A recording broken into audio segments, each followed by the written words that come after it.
In the heart of ancient Iraq lies the remains of one of the world's oldest civilizations. Here, over 6,000 years ago, a unique culture would arise, which we know today as Sumer. Far ahead of their time, this unique culture is often credited with many advancements. But what's most fascinating of all is their complex legends centered on a wide pantheon of gods. Join us in this startling take as we embark on a journey to the shadowy era of Mesopotamian folklore. Here we hear mentions of immortal deities, fascinating powers, and realms that separate our world from that of the gods. On today's expedition, we'll descend into the darkness of the underworld to uncover the story of a beautiful goddess and her dance with death. Ancient Sumer.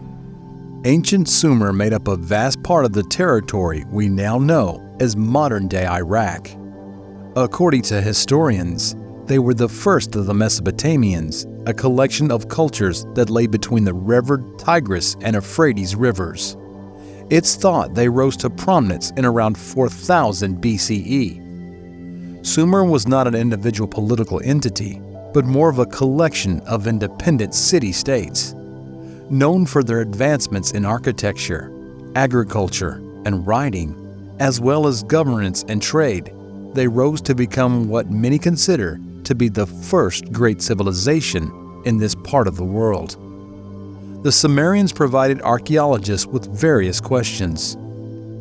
One of the most unique is that the language is unrelated to later Mesopotamian culture. But even more so, the individual accounts of gods living among mortals and the effects the disputes between the gods have on the cities are explained in great detail. The deity Inanna, unique and mysterious. One of Sumer's most unusual and best-known deities is a goddess known as Inanna. She was a unique character who made numerous appearances all throughout the various epics. Known as the daughter of the moon deity Nanna and sister to the dark queen of the underworld and death, Ereshkigal, Inanna was the queen of the heavens. Her most memorable journey is recorded in the ancient Sumerian poem, The Descent of Inanna. According to scholars, the story was written sometime around 2000 BC, not long before the eventual demise of the Sumerian culture. The Descent of Inanna. Our story begins with the great goddess deciding to venture into the underworld to visit her recently widowed sister, Ereshkigal, who persuades over the realm of death. Joined by her faithful advisor and loyal servant, Ninshuber, Inanna prepares for her journey to the land where very few return from. Just before she lets off on her travels, the goddess decides to dress herself in fine linen and wears the crown of heaven on her head. She drapes herself in various golden items, including a breastplate and jewelry, and carries the scepter of power in her hand. As we approach the secretive gates to the underworld, Inanna turns to her faithful advisor and gives her instructions on what to do, should she fail to return at the proposed time. With one final goodbye, Inanna begins to bang on the underworld's gates, and soon she's met with an eerie response. Neti, the chief guardian of the underworld, asks, "Who dares bang on my gates?" Inanna replies, "I, queen of the heavens and the moon." To this Neti replies, "Why do you wish to enter a land from which no traveler returns?" The heavenly goddess proceeds to put on a brave voice and says, "Because of my older sister, Ereshkigal. Her husband Gugulana, the bull of heaven, has died, and I have come to witness the funeral rites." How and why the bull of heaven died is another interesting story, which you can follow in our video, The True Origin of Genesis will blow your mind. Treachery in the family. After Inanna explains the situation to Neti, the guardian of the gate runs to speak with Ereshkigal about the situation. But the Queen of Death seemed to be rather unsettled by the arrival of her heavy sister. Ereshkigal slapped her thigh and bit her lip hard, suggesting she was displeased with Anna's proposal to enter her kingdom.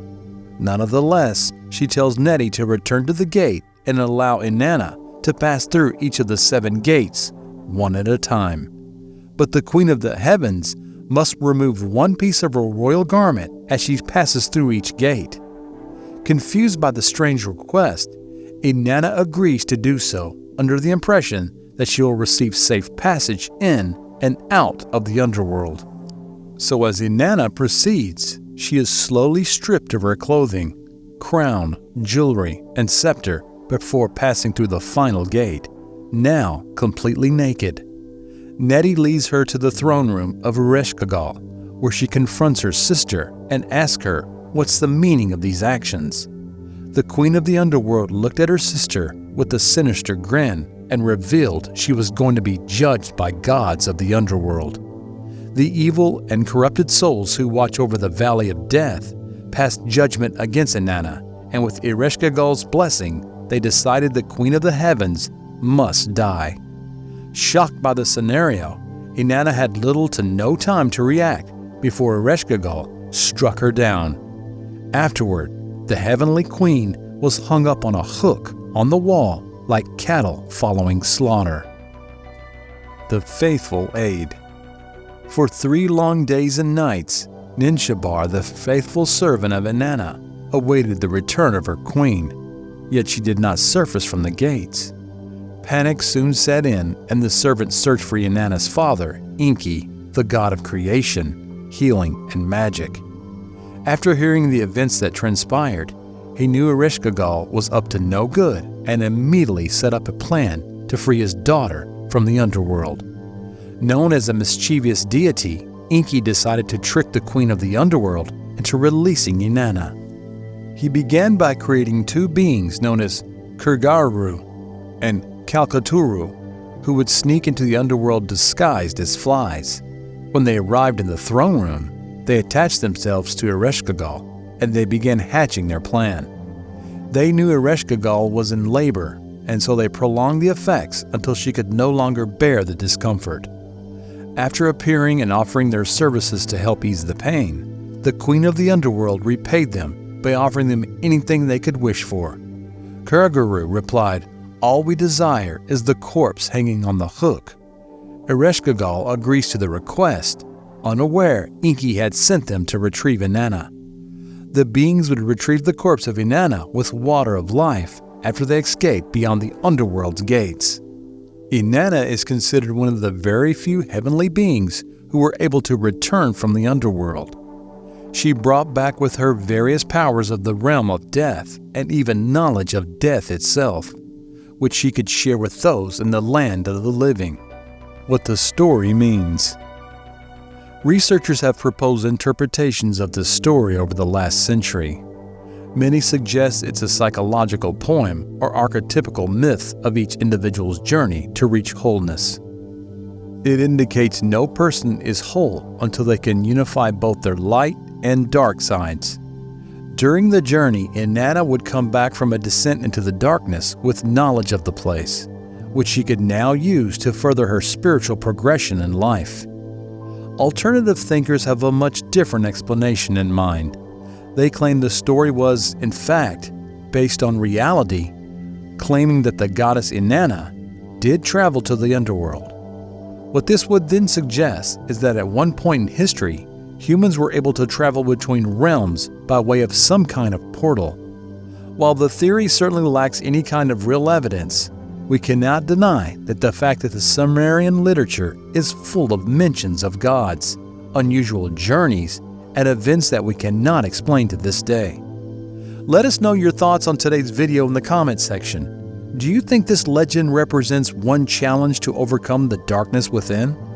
Or is it possible Inanna was a real figure who traveled to another dimension during this era of Sumer? If you enjoyed this video and like to see more like it centered on ancient history, be sure to hit the subscribe button. And always, thanks for watching, and we'll see you next time.